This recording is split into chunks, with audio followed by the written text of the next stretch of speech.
Hello friends, स्वागत है आपका मेरे यूट्यूब चैनल पर।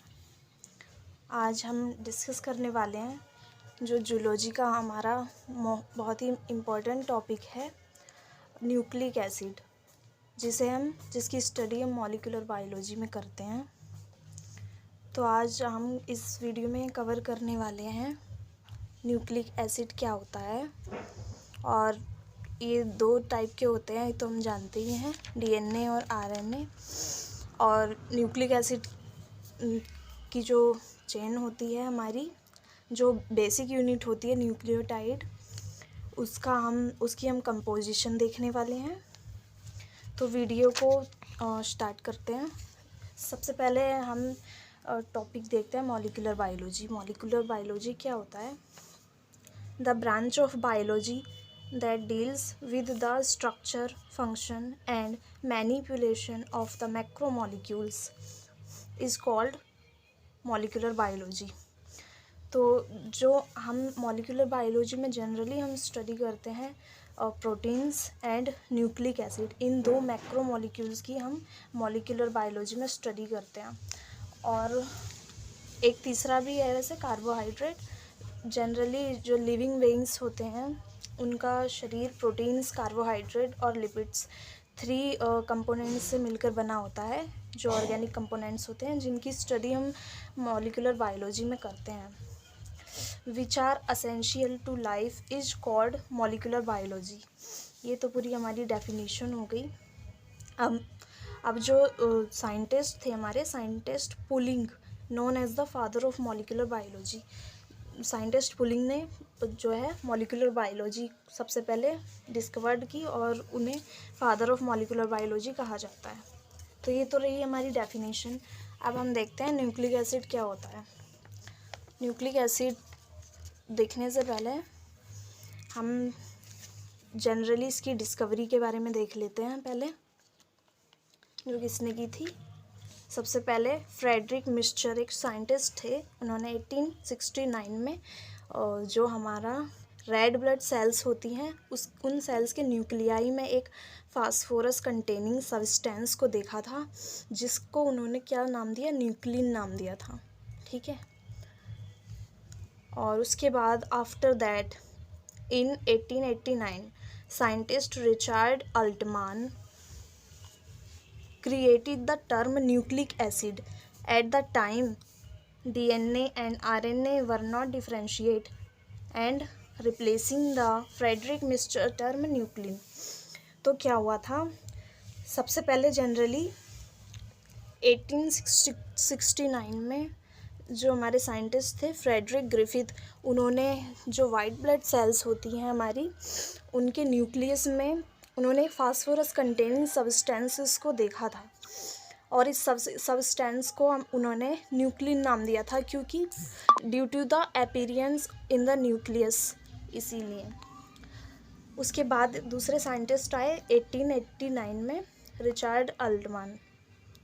तो उन्होंने जो है न्यूक्लिक एसिड एक न्यू टर्म क्रिएट किया, और जो फ्रेडरिक मिस्चर का टर्म था न्यूक्लिन, उसको रिप्लेस कर दिया और इसको न्यूक्लिक एसिड नाम दिया।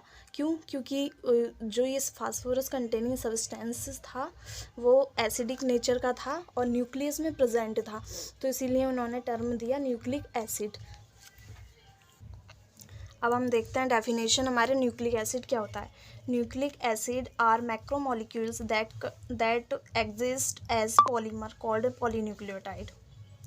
तो हमारे ऐसे मैक्रोमोलिक्यूल्स होते हैं जो बहुत सारे न्यूक्लियोटाइड्स से मिलकर बने होते हैं, मतलब पॉलीन्यूक्लियोटाइड की चेन होती है, तो उसी को हम बोलते हैं nucleic acid. Polynucleotides are formed by combination of monomers is called nucleotides. So nucleotides are the basic unit of nucleic acid. हम जानते हैं जैसे प्रोटीन्स होती है, प्रोटीन्स की जो बेसिक यूनिट होती है वो हमारे अमाइनो एसिड होते हैं, और कार्बोहाइड्रेट है, कार्बोहाइड्रेट की जो बेसिक यूनिट होती है वो मोनोसेकेराइड्स होती है। तो जो न्यूक्लियोटाइड्स होते हैं हमारे न्यूक्लिक एसिड की बेसिक यूनिट होते हैं। अब इसके अलावा अब हम देखते हैं कंपोजिशन क्या होती है।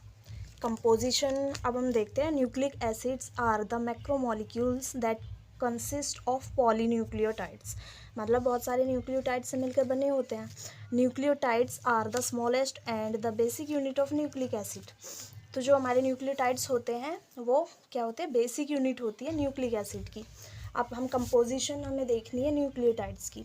तो जनरली जो हमारे न्यूक्लियोटाइड्स होते हैं वो 3 मेन कंपोनेंट्स से मिलकर बने होते हैं। Nucleotides are mostly composed of 3 parts. First है हमारा pentose sugar, second nitrogenous base and third है हमारा 1 और more phosphate group. These are the phosphoric acid present in nucleotides. अब हमारा जो पहला है हमारा कंपोनेंट वो है पेंटोज शुगर। पेंटोज शुगर क्या होते हैं? It is a 5 carbon sugar which is monosaccharide. क्या होते हैं ये? मोनोसेकेराइड्स होते हैं। In the case of RNA it is ribose, while in DNA it is deoxyribose. तो क्या होती है? पेंटोज शुगर 5 कार्बन की एक शुगर होती है जो जनरली मोनोसेकेराइड्स होते हैं, और DNA में ये डीऑक्सीराइबोज शुगर के फॉर्म में और RNA में ये राइबोज शुगर के फॉर्म में होते हैं। और जो हमारी राइबोज शुगर है उसका फॉर्मूला ये रहा, और ये है हमारी डीऑक्सीराइबोज शुगर का फॉर्मूला। ये राइबोज शुगर होती है हमारी C5H10O5 और डीऑक्सीराइबोज शुगर है हमारी C5H10O4। In the case of deoxyribose sugar, 1 oxygen is less than ribose sugar, so present in DNA, and ribose sugar present in RNA. अब second components हमारे nitrogenous basis. These are also called nucleobases, which are the nitrogenous compounds that formed an important part of nucleotides. तो जो nitrogenous basis होते हैं वो most important parts होते हैं in nucleotide. तो नाइट्रोजिनस बेसिस जो होते हैं वो 2 टाइप्स के होते हैं। First is purine and second is pyrimidine. अब प्यूरिन को देखते हैं। These are larger double ring structure. ये जो है हमारे जो प्यूरिन में नाइट्रोजिनस बेस इंक्लूड होते हैं वो होते हैं ग्वानिन, एडिनिन एंड ग्वानिन, और ये जो है लार्जियर रिंग स्ट्रक्चर होते हैं, मतलब डबल रिंग स्ट्रक्चर होते हैं। और their first ring is 6 membered and second ring is 5 membered. तो इसमें प्यूरिन में आते हैं हमारा एडिनिन जिसका फॉर्मूला है C5H5N5, ये रहा, और पिरिमिडीन का फॉर्मूला है हमारा C5H5N5 एंड O, ये है हमारा ग्वानिन। अब थर्ड है हमारा पिरिमिडीन। पिरिमिडीन में हमारा जो है ये स्मॉलर रिंग और first ring single ring structure होता है, और इनकी जो रिंग होती है वो 6 मेंबर्ड रिंग होती है। और इसमें पिरिमिडीन में हमारे 3 बेसिस आते हैं, thymine, cytosine and uracil. Uracil अभी यहाँ पर इंक्लूड नहीं किया है मैंने, बट यूरेसिल भी हमारा पिरिमिडीन में ही आता है। अब हम देखते हैं in the case of DNA thymine is present instead of uracil, but in the case of RNA uracil is generally present instead of thymine. तो ये मेन डिफरेंस होता है RNA और DNA के बीच में। लेकिन क्या होता है, कुछ एक्सेप्शंस भी होते हैं। जैसे ट्रांसफ़र RNA है हमारा, तो ये एक्सेप्शन है जिसमें थायमिन भी एक्सेप्शनली प्रेजेंट होता है। रेयरली केस में देखा गया है थायमिन भी in the form of pseudo uracil या फिर in the form of pseudo uridine, but वो हम बाद में डिस्कस करेंगे। अभी हमारा टॉपिक है ये। तो थायमिन का हमारा फॉर्मूला है C5H6N2O2, ये है, और साइटोसिन का हमारा फॉर्मूला है C4H5N3O, जो ये रहा। अब अगला तीसरा मेन कंपोनेंट है हमारा phosphate group. These are phosphoric acid which is responsible for the development of ester linkage between 2 nucleotides. ठीक है, जो हमारे फास्फेट ग्रुप होते हैं ये जनरली फास्फोरिक एसिड होते हैं वो, और ये रिस्पॉन्सिबल होते हैं एस्टर लिंकेज बिटवीन 2 न्यूक्लियोटाइड्स। मतलब जो हमारी न्यूक्लियोटाइड यूनिट्स होती हैं उनको आपस में बाइंड करने के लिए जो हमारे फास्फेट ग्रुप हैं वो बहुत ही इम्पॉर्टेंट रोल प्ले करते हैं। अब है charge on DNA and RNA is negative due to the presence of phosphoric acid. जो हमारा डीएनए और आरएनए जो न्यूक्लियोटाइड है हमारे 2 काइंड्स के होते हैं, डीएनए एंड आरएनए, तो इन दोनों पर जो है चार्ज निगेटिव होता है। क्यों? Due to the presence of phosphoric acid. So that is why DNA and RNA are acidic in nature. और ये रहा हमारा फास्फोरिक एसिड का फॉर्मूला H3PO3। यहाँ पर ये है हमारा ये हाइड्रोजन एटम्स को ये प्रोटॉन्स के फॉर्म में रिमूव करेगा, तो ये हमारा बन गया फास्फेट ग्रुप। तो ये रहा हमारा न्यूक्लियोटाइड का एक पूरा स्ट्रक्चर। और इसके अलावा हम नेक्स्ट वीडियो में क्लियर करेंगे टाइप्स ऑफ न्यूक्लियोटाइड्स और न्यूक्लियोसाइड्स और अदर। तो जब तक के लिए ये पहले आप देख लीजिए, ये पूरा एक स्ट्रक्चर ऑफ न्यूक्लियोटाइड बनाया हुआ है मैंने।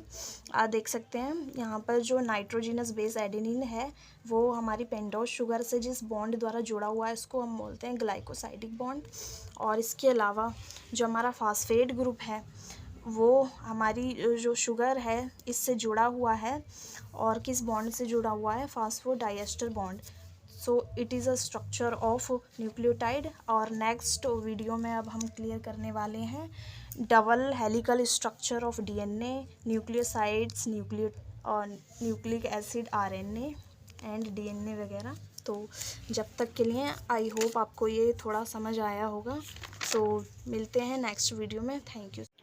इस वीडियो में मुझसे थोड़ी सी मिस्टेक हो गई है। फ्रेडरिक मिशर की जगह पे मैंने फ्रेडरिक ग्रिफिथ बोल दिया, और बेस में मैंने जो एडेनिन की जगह पर मैंने शायद पिरिमिडीन बोला हुआ है। तो कंफ्यूज नहीं होना है, गलती हो ही जाती है, थोड़ी मिस्टेक हो गई मुझसे, तो कंफ्यूज नहीं होना है। और वीडियो को